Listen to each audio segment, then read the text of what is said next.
And tonight in Your America, well, apparently endorsing Barack Obama was not enough for the former Secretary of State, Colin Powell. Now he is on the offensive against Republicans. In remarks yesterday, he took on Ann Coulter, Governor Palin, and Rush Limbaugh, saying in part, quote, "I think what Rush does as an entertainer diminishes the party and intrudes or inserts itself into our public life, a kind of nastiness that we would be better to do without." Here to discuss all of this, a syndicated columnist. You can read him, of course, on National Review Online all the time. Mark Stein. Hey, you're sitting in for Rush tomorrow. You're going to be guest hosting. Yeah, I'm going to be Colin Powell's designated hate monger of the day tomorrow. Is that right? Well, and by the way, I didn't get syndicated. I filled in for Rush for myself, and I'm a fan and a friend of his. Right. I feel the same way too. I don't recognize this characterization of him as some angry, bitter man who's driving people away. You take Rush Limbaugh's listeners away from the Republican Party base, and there isn't a lot left, certainly not in terms of midterm numbers in 2010. Well, first of all right, I would argue that the Republican Party's had trouble. I've talked about it a lot. I consider myself more of a conservative than I do a Republican. Right. Same here. I think the Republican Party has abandoned conservative principles, though.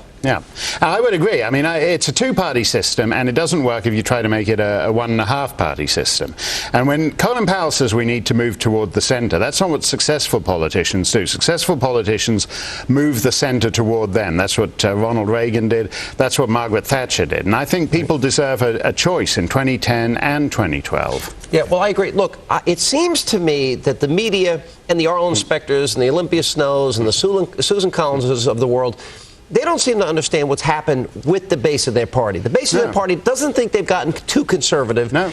They think they've gotten too liberal. Right. Too liberal on spending. Too liberal on the size and scoping of government influence in our lives, right? Yeah, and they say, and they're told by the clever guys, by Colin Powell, well, go along with this and you'll win.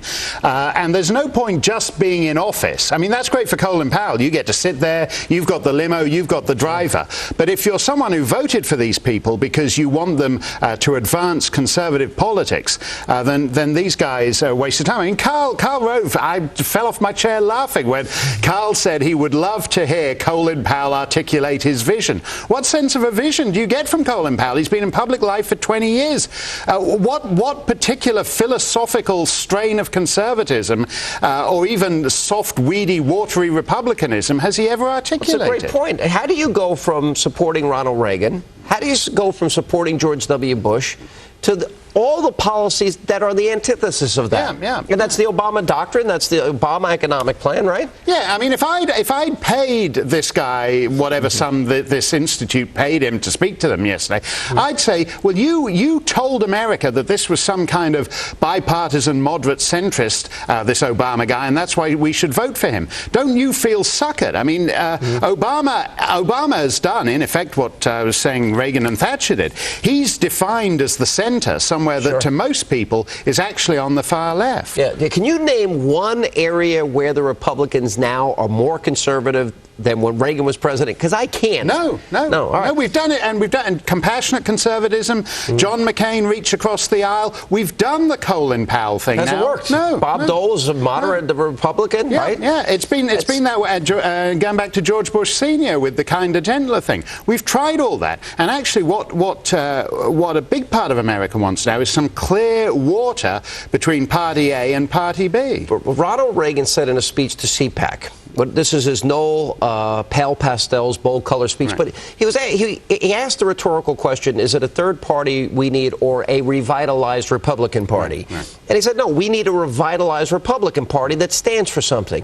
Do you think the party's starting to get it, or are they still behind the curve? I think they're still not there yet. I think they're still not there yet. One of the things I quite like about the whole Tea Party thing is that it's not formally organized. It's just that they're homemade signs and they're people actually articulating genuine concerns, and that's rather appealing about it. Let me ask you one last question about Obama. By the way, he got a dog for his kids, and he eats at a hamburger joint. I can't believe it. He had a hamburger. He had a hamburger. I know. Did you ever think you'd see it? And they have date night, and they hold hands on the South Lawn. And by the way, she wore a dress twice. Right. And it's amazing because when these gods walk among us, they can do such a great job of passing as human. Who would have thought it? Who would have thought He it? descends from the heavens, Mark. Come on. Yeah, he certainly had a cheese. I'll give him this. He eats a cheeseburger more convincingly than John Kerry did when he had to do it on the By the way, campaign do you trail. know who eats a cheeseburger with Dijon mustard? What is that? No, but I think John Kerry has it with an aubergine coulis. So, You remember the cheesesteak? Mark, good to see you. Thank you. Always good to see you. By the way, he'll be filling in for Rush tomorrow if you want to listen to Mark Stein. And coming up, more reporters are headed toward